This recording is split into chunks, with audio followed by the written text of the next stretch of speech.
What is going on, Final Fantasy Brave Exvius players? Yes, today we're going over the Madam Edel banner, which is actually kind of interestingly had some people rise up and say she's trash, she's bad, she doesn't do damage until turn 18. All this other weird stuff, special snowflake. I read a spreadsheet syndrome. We're gonna be going over all of that stuff today, as well as her kit. So let's dive into Madam Edel here. Before we do that, you guys once again for sponsoring the channel. If you are a Patreon sponsor or a YouTube channel member, if you're interested in becoming either of those things, helping back in the channel even further by becoming the backbone so we can keep doing this, producing this content, then look into that in the description. Also, thank you guys so much for liking and commenting.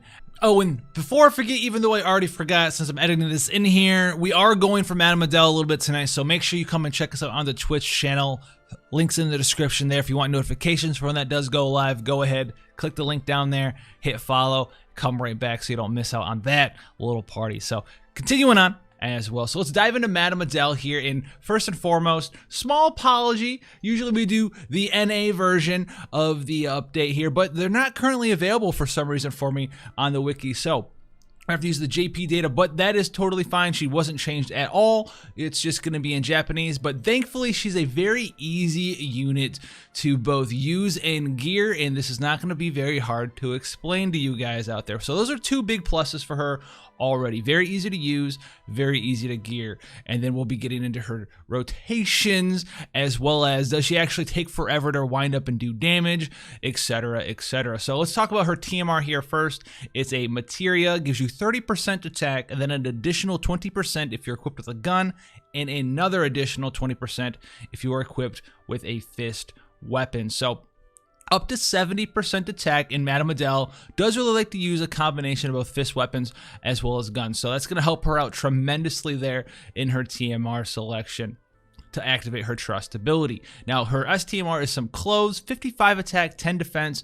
It also gives you 100% stop resistance while it's equipped and 30% attack when equipped with a fist weapon. So this is actually another pretty excellent super TMR. It has very, very, very, very high raw attack on it of 55. Stop resist. This can go on anyone. It's going to be able to go on your future DPS, Madam Edel, that you're going to be using for a long time, which is another bonus for her, but we'll talk about that as well. And then also, you know, another fist passive, 30% attack there. She's going to have Stardust Ray and a Roll Ray chaining skill. She's going to be primarily a Stardust Ray chainer. She also has a chain finish skill that you can incorporate into her ability rotation to allow you to do big burst damage whenever you want to. So let's go in here. Let's talk about her and her skills. She actually does have a pretty decent weapon selection, but primarily 99% of the time you're going to be using some sort of gun and some sort of fist weapon on her. You can use up to spears, axes, katanas, great swords, and swords, or maybe you're fighting a different enemy who has, you know, maybe you're fighting like a demon enemy or a fairy enemy. You want to use a fairy killer spear or a demon killer offhand weapon to go with her, and that's going to be something that you're going to have access to here when using Madam Edel. Armor selection, she has clothing, light armor, and heavy armor, as well as hats and helmets. So pretty amazing armor selection here. The only body piece she's missing is robes. Not that big of a deal here. So moving into her actual skills here, we're going to have some pretty big ones. The first couple of skills aren't really all that useful. The first skill has like a stop mod on it, and it's just, that's all it is. It's just one of those basic non-existent skills. Her first damage dealing skill is going to be a Royal Ray. It's 4.5 mod, not really worth talking about, but she's going to be doing a lot of stuff with Stardust Ray here.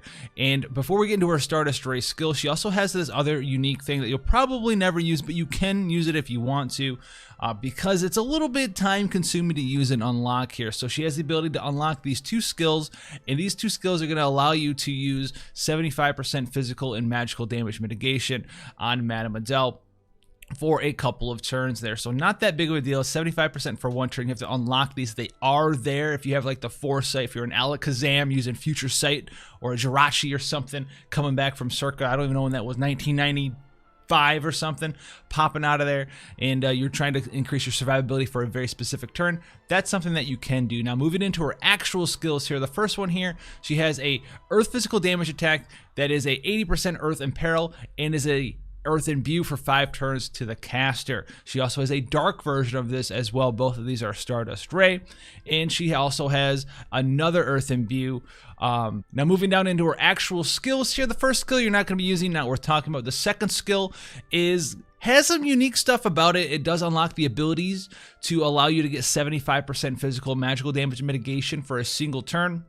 However, it is not really all that worthwhile, honestly, when you're using her into a fight, because you have to use this skill and then you have to unlock the skill for the next turn. You have to use that skill the next turn. So if you see yourself somehow, you know, pushing a threshold in a couple of turns and she needs the survivability for some reason, then you can go ahead and use that. 99.999% of the time you're not using that skill. Her Royal Ray skill that you can see here is honestly just there as a chaining frame family. Maybe you want to build up a higher chaining mod or something. You're not using that skill either. It's a 4.5 times multiplier. Now moving into her actual skills, her Stardust Ray skills, she has both an Earth Imbue as well as a Dark Imbue Stardust Ray chaining skills, and they add the respective elements to her physical attacks for 5 turns to the caster. The Earth one here is also an 80% in peril, and the Dark one is a 100% in peril. She also has, as far as just a big chaining and periling skill, this skill down here, Stardust Ray, also is a 120% Earth in peril for 3 turns to the enemy. Now, in the middle here, we have a chaining skill, Stardust Ray. Obviously, it also gives her 50 MP back if you want to use that. You won't be using this skill, though, most of the time here because it does cost 62 MP to give you 50 back, so you're losing 12 MP there. So it's nothing that she's going to be using to just give herself more MP over time. You can dual wield this skill if you want to, so you'll spend 62 MP and then you'll just cast this skill twice, so you actually net 38 MP. You're still not using this skill. She also has this interesting skill down here, Stardust Ray, that applies a 25% auto revive to her for 3 turns to the caster and gives her a 2000 HP barrier. You won't be using this skill that much either, but it is an option if you need to get in there, give that 2000 HP barrier to yourself. But that's something that you're going to want to relegate and delegate to your supports and your healers, and maybe even your tanks if you want an HP barrier on her to survive a hard-hitting threshold. Get that damage mitigation up. That's going to be someone else's job to keep her alive, just like it is for any other damage dealer in Final Fantasy Brave Exvius. Now, she also has W cast, and then we're going to start getting into her big stuff here. Now, this is what she's kind of known for: the 3-turn cooldown, the 6-turn cooldown, the 9-turn cooldown, the 12-turn cooldown, the spaghetti code cooldowns. All right, but before we get into those cooldowns, let's talk about her 2 main damage dealing options. So she has this skill down here, her skill that she learns at 110, the first one. Stardust Ray is a 10-hit skill. The first 9 hits is a 0.5 multiplier with ignore 50% defense to one enemy, and then that final hit is a 2.5 multiplier, ignore 50% defense to one enemy as well. It also increases the multiplier of itself here for 4.5 turns for 2 turns to the caster. Now, what does this all mean? Now, obviously, if you've been on the channel before, we've seen skills like this before. This skill and the way that it's laid out means that any multiplier increaser that's added to this multiplier on this skill is actually added in 4 times, because it's divvied up into 2 different parts, a front-loaded and back-loaded version, and each one of those parts is ignore 50% defense. So this 4.5 times mod increase that it gives to itself is actually an 18 times mod increase. And this is where her cooldown skills come into play here, because those cooldown skills are going to be adding a 3.0 mod increase to that skill for 99,999 turns. And these mod increases, as you can see, none of them can be dispelled.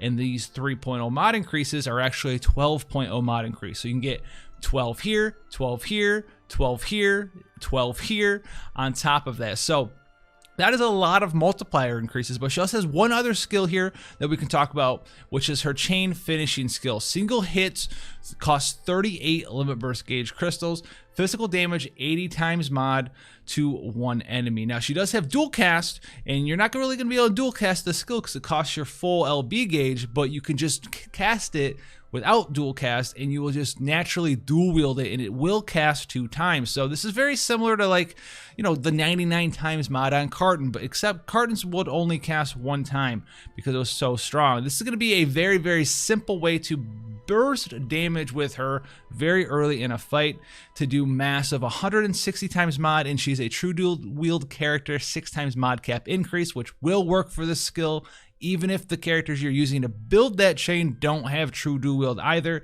So it's going to be like a 960 times multiplier, not counting killers or elemental imperils or anything, just counting firing this off twice and having them both cap with her true dual wield. So very simple, very interesting stuff going on here. Now, how do these cooldown skills work? Well, obviously there's one that unlocks on 3, and then 6, then 9, and then 12.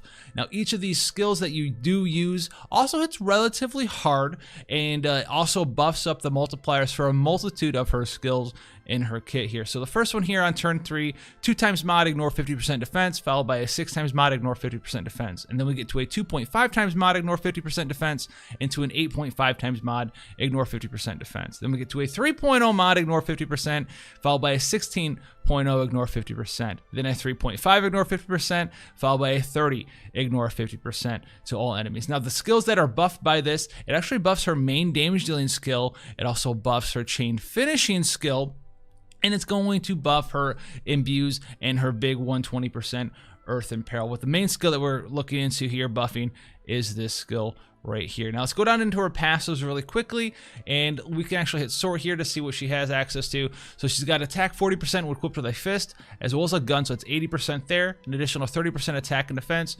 20% defense here, HP and MP 20%, and she also gets 100% natural true dual wield. She also has a 100% chance to ignore fatal damage when her HP is above 1%. This actually can proc up to 2 times, so you get this twice before she finally dies. And this is her super Trustmaster / Trustmaster ability activated skill there. So you're gonna want to have that on her if you're having problems with her surviving. But that's another thing for her too, is that if you don't have problems with her surviving, right, you have the big mitigations, you have the gear to keep her up there with no problem, which a lot of people actually won't have a big deal. I think that thing where Madam Edel dies, she's squishy, is kind of overstated. You can get her like 13k, 14k, 15k HP relatively easily. And then with the right and proper team building, mitigation, spirit buffs, all this other stuff, you're not going to have any problems keeping her alive there. So you may or may not actually need to activate her trust ability or super trust mastery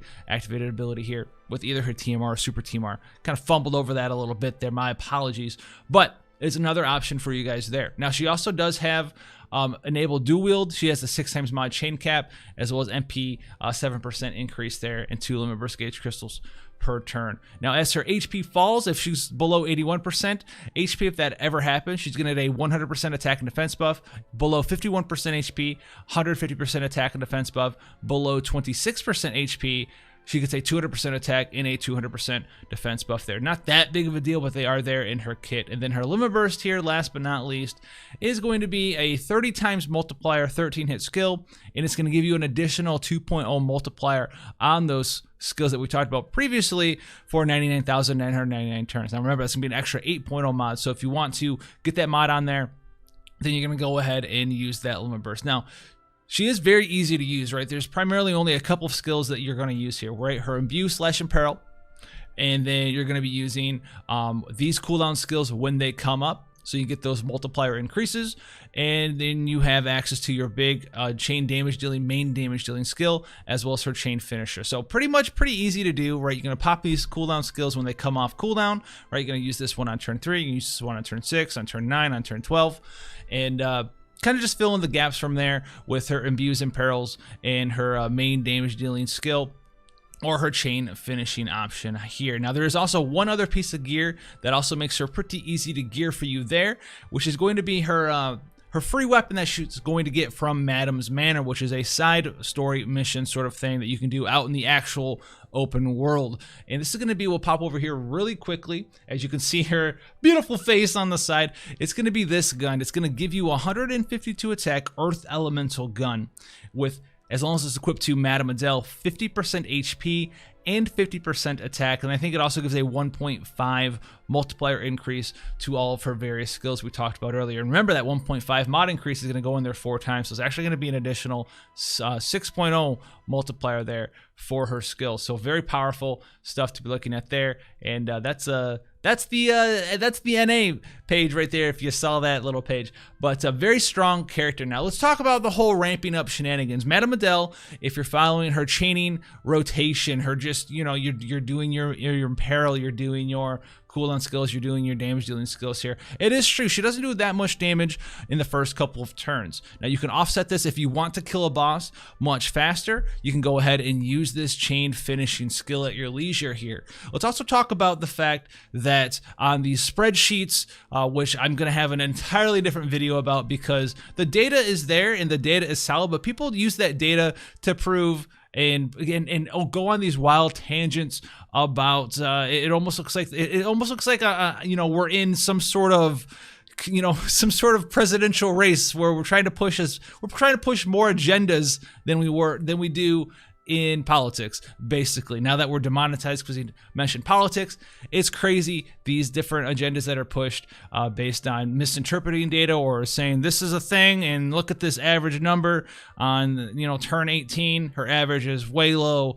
And this is true in those certain scenarios. If you don't use her chain finish skill, if all this other stuff on those numbers looks appealing to you, you can find something and pretty much shift the data however you want to shift it to make it look appropriate to your agenda. So how big of a drawback is this actually, even if you don't use this chain finishing skill? So in the first couple turns, the first 4 turns, she doesn't actually do that much damage on those sheets. And because of that, the average damage over time, right, her average damage over time suffers a lot. But if you actually pay attention to those sheets, after those first couple of turns are passed, not even when you're even ignoring this big burst that you can get whenever you want, her damage actually on her turn 5 actually starts hitting really high numbers and comparable a lot of other stuff. And then she just goes up from there. So what does that mean for you as a player? It means in the first couple of turns when doing hard trial fights, especially if you're a newer player, there's no real rush to do things killing on turn 4, right? You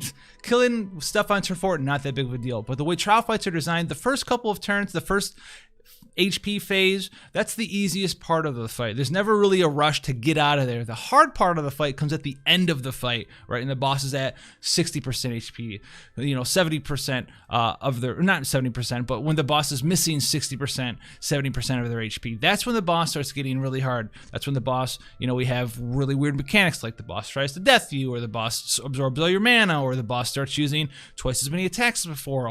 That's what all these bosses in this game have, these hard-hitting unlockable skills, the lower their HP gets. And there's never been a crazy damage race where you need to kill the boss by turn 4, turn 5. So what does this mean with Madam Edel? It means that you're going to be spending a couple of turns in the most safe phases of the boss period, and it also means that you're going to be pushing the boss through their dangerous HP thresholds much quicker, much safer, because that's when her damage is really going to get up there, right? When you start getting in there turn 6, turn 9, you're good to go. And then you can also just ignore all of that ramp up completely and even actually make her damage over time rise even higher on her weaker turns. You can fit this into your team, into your abilities, into your rotation for Madam Edel. Anytime she gets that limit burst maxed out 38 crysts, you can go in here and pop this physical 80 times multiplier, which is going to dual wield, so it's going to cast 2 times. So 160 times mod chain of finish skill. She has the 6 times mod cap, so a 6 times mod cap skill. 960 times mod is nothing to shake a stick. Is shake a stick at? Is that something that we talk about? It is very, very powerful, very, very potent. So the whole thing that like Madam Edel is squishy, the dismay and all this other stuff over her, don't agree with that. The whole she takes too long to ramp up, don't agree with that either. It's not that she does 0 damage at all, period. You can have her fire her limit burst off super, super strong, super, super early. So there's a lot of team composition stuff you can do with Madam Edel. You do need some supports to chain for her. Obviously, it's not that hard, though, in the way that we have with the characters that have come out. You know, we've been using characters for forever in FFBE. For the longest time now, they have access to supportive chaining options, from everyone's favorite, you know, Kryla to Ffbe, Ffbe. Our tanks even now have very, very strong supportive chaining skills. So keep that in mind as well when you're building a team around her. She's going to be very, very strong, and she's going to last you a long time. So the reason I say if you're a newer player, this is the damage dealer you need to go for. She's going to keep you safe through those later phases. She's going to be really easy to gear. She's got very, very, very excellent weapon selection, so you can get the most out of the different weapons that you have. She comes with a free, insanely strong weapon that you can use as long as the boss isn't, immune to earth damage or absorbs earth damage. She's very easy to use, and she's very flexible on top of that. You can do kind of whatever you want with her. She's going to be your Stardust Ray chainer. She's going to be a chain finishing character for you. She's going to have a lot of options with how you want to use her. You can use her fast, you can use her slow, you can use her both at the same time. As a as you're ramping up, you fit that chain finish in there. You can get in there and use her big cooldown skills and then follow that up with a chain finish, so you get some strong consistent damage as you're going down in there. And then obviously if you ever hit those fights later on, right, we get harder and harder fights, you're still using her. She's got long life expectancy, because once you start getting fights eventually that have higher defense, higher HP, you're going to be able to hit those phases where she's actually going to make it to turn 12 and she's going to start doing a bunch of damage, turn 12, 13, 14, 15, 16, 17, 18, 19, 20. You can have a lot of longevity out of a unit like this with how easy she is to get to, guys. That's why I say that she's a pretty safe bet as a character. Now, obviously, any other character could come out in the next, couple of days. Global exclusive stuff, guys. Too strong, very powerful. Always pull global exclusive. I heard that argument. She could just get power creeped. Every character in the game could get power creeped. It's more about the character itself. It's not a character versus characters in this game. It's character versus content. And when a character like this comes out, she's very strong, very useful, very flexible in how you use that character, and she's a good solid investment, and she's as easy as she is to get as a character like Madam Edel with her step up, which I think is a fantastic step up for you guys out there, especially if you get lucky with a couple of tickets or so. It is an amazing thing. If you get unlucky, it is still by far the most amazing thing for a guaranteed 7-star character in Final Fantasy Brave Exvius. So she's going to be a fantastic investment for you guys. You're going to get a lot of longevity out of her. And yeah, there could be a character that comes out in the future very soon. Who knows? Who knows what's going on? Unless you guys already have, something that you're dead set on, Advent Children Cloud, etc., etc. You guys know what you're doing out there. But for the whole, there's just something that's going to be better than her eventually. You can say that about any character in this game. It's more about, is the character going to be worth it for you? How easy is it going to get to be for you to access that character? And what sort of gear, etc., can I put on this character? And one last thing about this character's gear is that she hits cap on a lot of stuff. True dual wield, attack percent so easily that with a little bit of gear, we're not even talking like full decked out super team Mars, but with a little bit of gear, you guys can actually pretty much max out her attack percent as well as max out her true dual wield with a single materia slot. So you're gonna have 3 open materia slots for 2 killers of your choice and a survivability materia on top of that. I've seen builds who hit 15k HP without really even needing a survivability materia. They just have some stuff in there and they're good to go. So, 13k, 12k, 13k HP for a character. She's not the tankiest thing in the world, but she's not paper thin. I've been doing trials with a 7,000 HP damage dealer for forever, and he's never died. It's hilarious. If you have the right team composition, the right damage mitigation, all this other stuff, you're going to be good to go there as well. So, a lot of that stuff I was in dismay when I saw it. I don't know if it's a special snowflake syndrome, but I thought it was a little bit funny that people were saying Madam Edel is only for the people who love the spreadsheets, as they used spreadsheets to try to prove their own point, which I thought was pretty funny there. It was more about not the spreadsheets, and I think spreadsheets are a valuable resource, but I also think that they're a bane to a lot of the opinions of different characters in the game, because they don't tell the whole story. Spreadsheets is a vacuum, and they have certain constraints, and certain characters are used in certain ways, and certain builds, and certain characters are favored in certain situations based on the constraints of the spreadsheet. It goes down a long list. That's going to be another video, guys. But for this video, guys, I'm going to end it right there. Thank you guys so much for the support. Again, let me know if you're pulling on Madam Edel down below. We're doing it tonight on stream. All right, so come and check it out, twitch.tv/Howls. We're going to be doing that. We'll see if we can't get lucky. We're going to try. We're going to try to get lucky. For the luckiest stream we can pull her out. She was a character that we kind of wanted access to, and because she's Pretty much so easy to get. If we get a little bit lucky, then she's going to be the easiest character for us to get. Madam Edel's got a cool backstory, so be sure to come check us out. The link's to the description there as well. If you want to get notifications when the stream does go live, we'll be doing it a little bit later today. Make sure you click on that link and then click the follow button on Twitch. Subscribe on YouTube, follow on Twitch, leave a like and a comment, and then you guys once again out there for the Patreon supporters and the YouTube channel members. Until then, guys, take care, and I'll see you in the next one.